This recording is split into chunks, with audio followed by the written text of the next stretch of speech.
안녕하세요. 여러분의 출근길 파트너 라디오 동서남북 김서영입니다.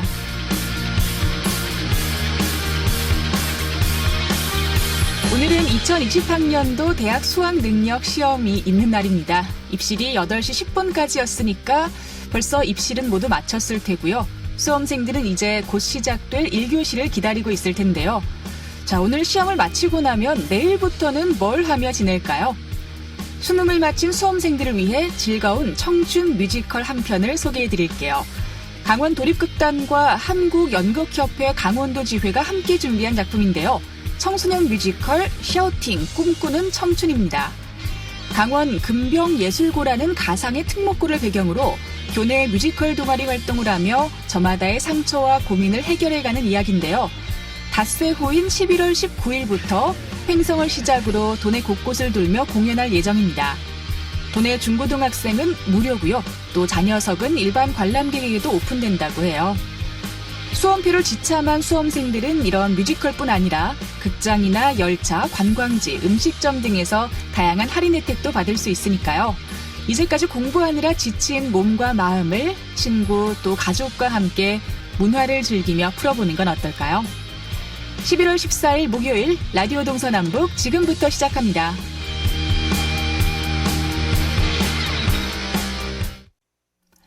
네, 라디오 동서남북 오늘도 아침 신문으로 시작합니다. 강원일보 이하늘 기자와 전화로 연결돼 있습니다. 안녕하십니까? 네, 안녕하세요.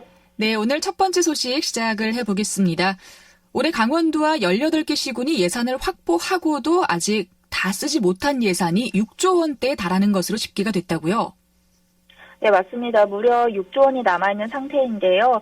정부는 물론이고 여당까지 나서서 연말까지 예산 집행률을 90%까지 끌어올릴 것을 독려를 하고 있는데 사업성이 검증되지 않았거나 재난재해로 공사가 지연되는 경우가 많아서 자치단체마다 비상에 걸렸습니다. 강원도에 따르면 강원도와 18개 시군의 예산 집행률은 현재 67.9%인데요.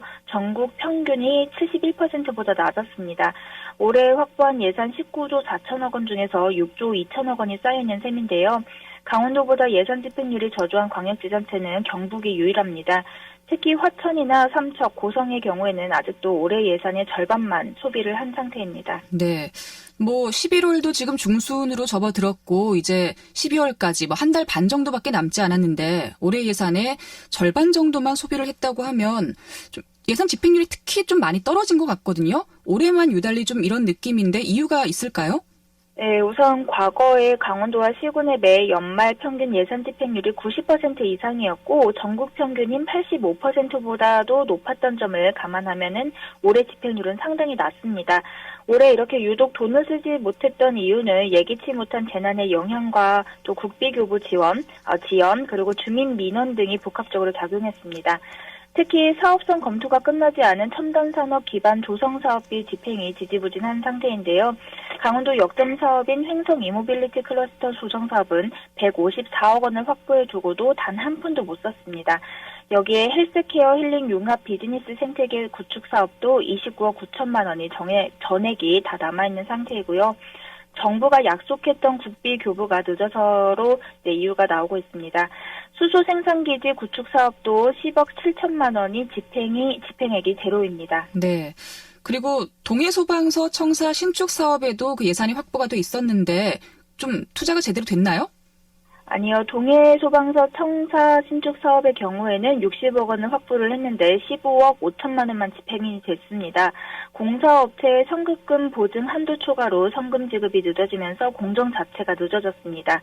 삼척 이사부 역사문화창조 사업은 문화재 현상 변경 허가가 조건부로 나면서 보완을 거치느라고 131억 원 중에서 14억밖에 못 썼고요.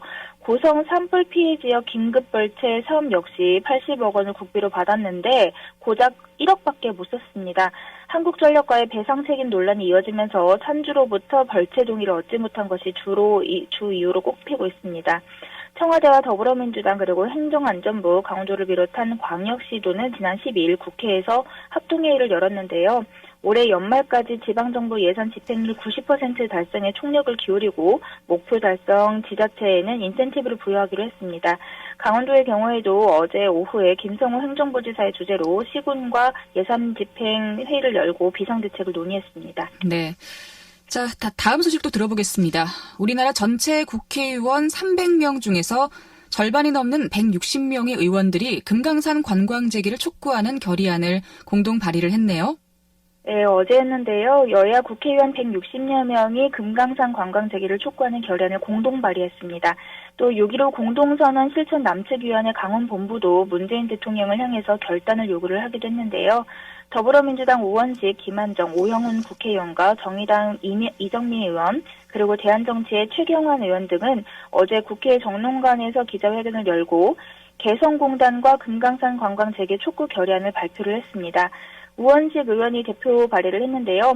민주당과 바른미래당, 그리고 민주평화당, 정의당, 대한정치, 민중당, 무소속 의원 157명이 공동 발의자로 이름을 올렸습니다. 네, 그 결의안에는 어떤 내용이 좀 담겨 있습니까?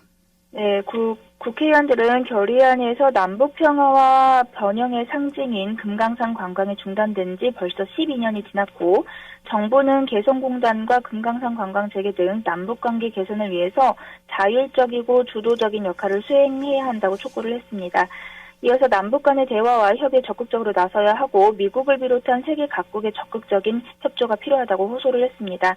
그리고 오는 18일에는요, 고성에서 개성공단과 그리고 금강산 관광재개 범국민운동본부가 개최하는 각계 대표자 평화회의도 참석을 해서요, 국회 차원의 금강산 관광재개에 힘쓰기로 했습니다. 네. 그리고 6.15 공동선언 실천 남측위원회 강원본부도 이제 문재인 대통령에게 금강산 관광 재개를 결단해 줄 것을 요구를 했는데 뭐 좀 자세한 이야기를 들어볼까요? 네, 어제 기자회견을 열었는데요. 서재 6.15 남측위 강원본부 상임대표는 이날 원주시청 브리핑룸에서 문 대통령은 한반도 평화와 공존을 요구하는 목소리를 듣고 남북 정상 간의 약속인 금강산 관광 재개를 결단하라고 주장을 했습니다. 또 금강산 관광은 단순한 관광 사업을 넘어서 이산가족 상봉 등 한반도 긴장과 갈등 해소 역할을 했다면서 평창 올림픽 이후에 남북미 정상들 간의 만남이 이어지길 바랬었던 국민들의 바람을 대통령과 정부가 해결해 달라고 촉구했습니다. 네. 자, 금강산 관광이 빨리 좀 재개가 될 수 있도록 저희도 한마음으로 바라보도록 하겠습니다. 자, 오늘 아침 신문 이하늘 기자와 함께했습니다. 고맙습니다. 네, 감사합니다.